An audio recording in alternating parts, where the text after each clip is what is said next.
What's up guys, welcome back to the channel. I know it's been a long wait, almost a month now, but I've been busy. I've been ordering some stuff. Work's been crazy for me. It's been the busiest like 6 weeks we've ever had. Like, I just can't even think about it. It's been so exhausting, but we're back on track now. Things are kind of starting to open back up, so we're not as busy as we have been. So finally been able to get some of the stuff. The kitchen table has turned into a parts table. As I bought a boat. I'm not sure if any of you guys follow me or not, but I got a bunch of boat stuff, but we'll go over that in another video. But today we're going to try to work on this airlift. I got some 7500 airbags for the Ram for towing, since we're hauling the boat about an hour every weekend there and back to the lake, since the lake we have nearby, the dam is broken, so we go to another bigger lake. So got the T in. I usually just run one airline. I had these on my other Ram, my 5.9 Cummins, and I had the 5000 series, so I was gonna go with the 7500 series. There's just like $100 difference in the bags, and you get 2500 extra pounds. But the other thing that came in was this new custom grill. Just came in yesterday, actually. It took me about 2 months to get it, so this thing is heavy. It's really crazy. Went with like the new Ram style, like limited style grill, and then we have, of course, the Cummins emblem inside. But this will get painted or powder coated. Haven't decided what I'm gonna do yet with that. I gotta talk to my guy. Speaking of powder coat, the wheels will be finished tomorrow for the Jeep. I've seen a couple pictures already this morning, and it's been another long process, but he's got it nailed. We'll have all 5 of those done, buttoned up tomorrow. Of course, pick them up. I'm gonna take them, we got ceramic coated, and then we'll go get them mounted and balanced, hopefully by this weekend, and have them back on the Jeep. With some slight modifications of cutting some rear factory stuff out of the way to make them clear with the fenders and everything like that. So lots in store. We got a lot going on with the boat. We actually got some more Ram parts here from Sinister Diesel. Those guys reached out to me, and been a very nice conversation with those guys, as well as we got the new bags. We'll try to put those on today. The only thing that sucks is I have 4 jack stands underneath the Jeep right now, so I've got 2 others. I'm hoping that these will reach for me to get the truck off the ground. You don't want to lift from the axle because it'll compress the suspension. You want to lift from the frame so the suspension will droop, so you can get the bags in. But very easy. This kit is very, nice pictures. Instruction manual is real easy. It's in color, and I'm pretty sure anybody can do this with just a couple simple hand tools. Nothing really is, you only remove like 2 bump stops. And that's pretty much it. Before I forget about it, thank you guys for 3,000 followers. I think you're right at 6 months, and we've already been monetized now. And it's something I just kind of do as a hobby. I really regret not doing my Jeep sooner and showing you the process of everything that's been through for the 3 or 4 years I've had it. It would have been really cool to have had it from start to finish and had all this stuff on video, but I didn't. So we're starting kind of with the Ram, and probably another project vehicle that we'll probably have. But thank you guys. It really means a lot. I know that it's not something like, I'm not trying to quit my job or anything like that, but it's cool. Like, I get a lot of questions about every day I get home, and I check messages on YouTube and Instagram, and even Facebook. People add me and send me messages about how do you do the steering wheel the swap, or the radio, the 8.4 radio, or anything like that. So pretty cool. It helps people save money, and then there's a lot of the stuff that you don't realize that's available. You think you buy a truck that's stuck with it, but it's not. So pretty cool how they're set up. So we'll get started with this stuff. We'll unbox this stuff, and we'll pull the truck up a little bit in the garage, and we'll start with this.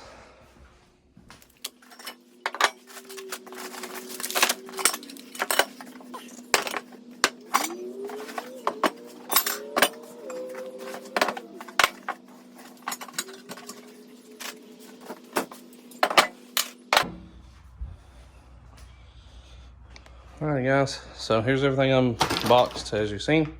So you got all your hardware, your top and bottom bag mounts, 2 bags, and of course you get all your brackets that you'll use. Actually I have a heat shield also, so if your exhaust is close to the bag or the airline. So you use these few bolts to hold these clamps together. It's pretty easy. Just wanted to lay all this out for you so you could see it. And this stuff is heavy duty. I mean, this is some thick, probably more, I would say it's thicker than a 1/4 inch. This kit is heavy. I mean, these plates right here are nicely powder coated. And like I said, compared to the 5000 kit, there's really not much difference. Just the bags are, I'm pretty sure they're bigger. Because this kit is the 57595. And it fits the 2500, 3500 4-wheel drive Ram. So we'll get started on this. I've already got the truck jacked up, although it looks like it's still on the ground. It barely touches, but my jacks were a little short, so we may do with some blocks to get it up a little bit higher. But the suspension still droops, so shouldn't have any issues fitting those bags in there. So we'll get started with this and see how it goes.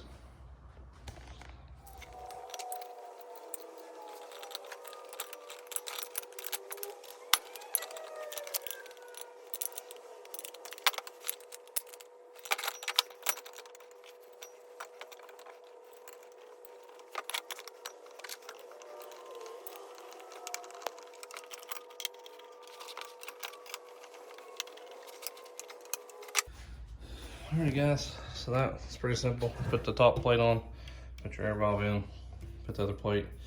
It's beveled for the way that these stay flush. So as you can tell, I flipped one over because I had it the wrong way, but pretty simple. And then get started with the next part here.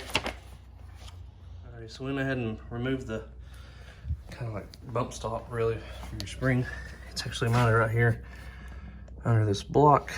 It's two 16 millimeters, and it comes right out. So they're not really in there hard. We're gonna replace it with this plate. 2 of these metric button head bolts. So get this passenger side off here.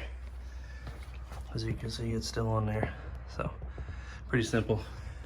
We'll get that off and get these new plates put on. So I use the T-handle, 5.5 millimeter, and this small one to get up in there.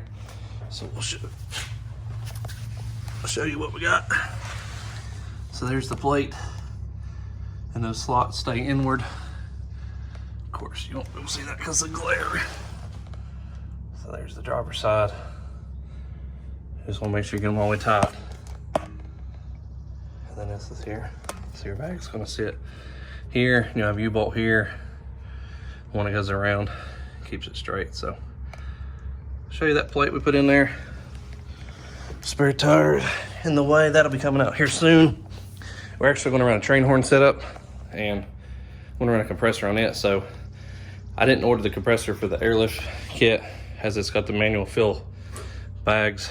So we're going to adjust that later when we get the train horn kit in. I just ordered the tank and the compressor, so should be here soon, and then we'll tackle that next. But so we'll get the rest of these brackets put in. See what step we got next. Carriage bolts in. Get the top bag mount, the bracket, and the lower with the valve. So should be everything. One thing got left is these brackets for your U-bolts, and then we'll set the bags in there, and then we'll run those U-bolts. And pretty simple. Just a little difficult getting these button head bolts. There's a little slot there. You have to line them up to get them in there, but that was about the most difficult thing, and got it all done. So we'll get them up underneath the truck. Underneath the truck here, you got your U-bolt outside with the washer and nut. You got your lower bracket. Everything's loose right now, nothing's tight. We'll make sure it sets up on there. And I went ahead and stuck these bolts in because these have a little bit of adjustment. So get everything lined up the way it's gonna sit, level, and we'll tighten it all down. And then you have to trim a little bit right here for this vent hose. So we're gonna notch that over a little bit. You can just take some 10 snips or a little grinding wheel, and we'll cut that over a little bit. So should be it. We'll get the other side put on there. We'll get all this tightened down. But that's the way the bag sits in there. You just wanna make sure it's straight, both left to right and up and down before you tighten it down.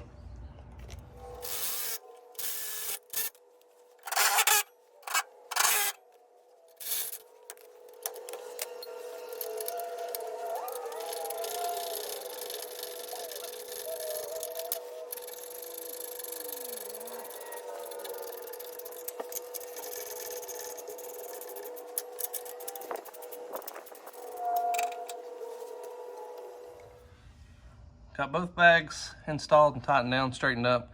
Had a few issues. It's actually the next day, but got it all figured out. The lines on top of the fittings are actually loose. I took them back off and tightened them, used some thread tape. But we went ahead and got it all done. We got one air line that runs, this is the passenger side, it runs up around the fifth wheel prep hitch, tow package, and then we run over, and I actually just bought a T, and I'll show you where I got that in there. Because what I did is I run it a T, and I just run one filler here. So instead of having two different sides or two different ones, I like just having one and having the same pressure in both bags. So put it there. I'll show you how we ran it. So we got a T, that little chrome piece right there. Turn some light on for you guys. So we got a chrome T right there, and we got it running this bag, and then we run over there on the other side, and we got one line that follows this emergency brake cable, runs up, and then here's where your DEF tank filler and your diesel filler is. We just drilled a hole in the bottom of that, ran the line up there to that. So really clean install. We did trim this lower bag mount. We cut it to clear this vent hose for the diff, the axle tube. So got it all in there. I've actually already aired it up, double checked everything. Because let me tell you, this was not an easy process with the figuring out the bags leaking, but some Teflon tape helped out. So we got it in there. Let me set up this camera.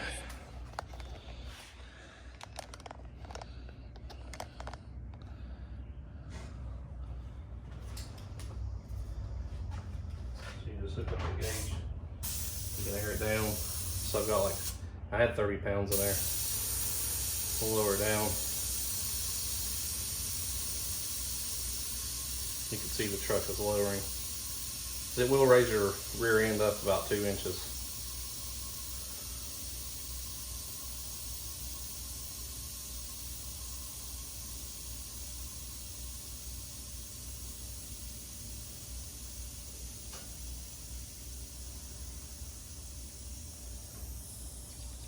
I like using a gauge with the pressure on it to show you.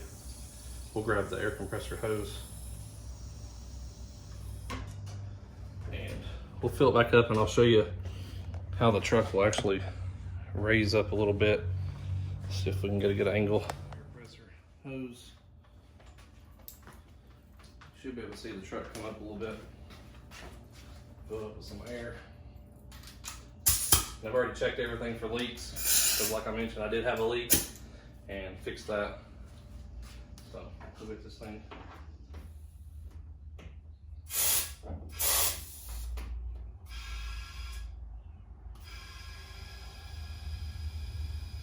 Tell the truck lifts. So if you have a heavy load on it, you'll be able to level your truck out. This truck does have a leveling kit, 2.5 inch. So that's 75 pounds, which I'll never have that much in the bags. Usually run like 25 to 30 pounds. Because I will haul a camper or a fifth wheel with my Jeep on the back, like 15,000, 16,000 pounds. So I had these on my Blue Ram, my 5.9. You can also add a gauge if you want to have like inboard air or the onboard air compressor. But like I mentioned in the video earlier, I'm going to add an air tank and air train horns. So I'll use that compressor off of that. So we're down to 25 pounds. We'll ride it and see how that rides. You can always let more air out. It's better to have a little bit too much in it, but gives it a nice look. Level it back out. Of course, it is level when it's not aired up or with a load on it. So nice and hidden. A lot of people, you can run them underneath your fender, or you can put them where your tag bolts come through. You can put them through here, but I like having one simple airline, so the load is evenly Both bags are exactly the same. One's not got 1 pound too much than the other. But the reason they have it where you can run separate bags is if you have a lot of stuff in the bed of your truck and say you got a heavy toolbox or something, you could air up the opposite of the side with the load and make it level. I usually just hook up trailers, campers, boats, stuff like that. And there's a glimpse of the new boat. So this thing weighs about 6,500 pounds, but went with the Axis 822. We'll have another video on that, but since I'm here, I might as well show it since it's in the way. But that's pretty much it on this installation. These airbags, it'll help a lot with tire wear, distributing the weight. It's real clean and easy, and it's really not that bad. Just next time I'm going to definitely check the airbags before I put them all the way on, make sure they're not leaking. The little air fitting that came with had Teflon tape on it from Airlift. I took them off and put my own Teflon tape on there. So lesson learned, do it like that. And here's the passenger side. So looks factory. A lot of these trucks come with onboard air or airbags, but this is the Airlift, air loader lift, 7,500 for the Ram, 2,500, 3,500. I actually picked this up on Amazon. It was one of the cheapest prices, and they offer, you know, lifetime warranty, 60-day money back guarantee. So if you're not happy, you can call them up. I've seen some reviews on them where someone had a bag that busted or was leaking and they replaced it. They just shipped it to them. So pretty cool. And this is up to 7,500 pounds. They have a 5,000 kit also. It's just a regular load lifter kit. But if you guys have any questions, don't be afraid to comment below. And don't forget to like this video. We will have some more videos coming up, as these things will not be Bluetooth much longer. We will have the new wheels on hopefully by this weekend. Just waiting on the fishing them up today. So appreciate you guys watching the video, and until next time, we'll see you guys later. Thanks.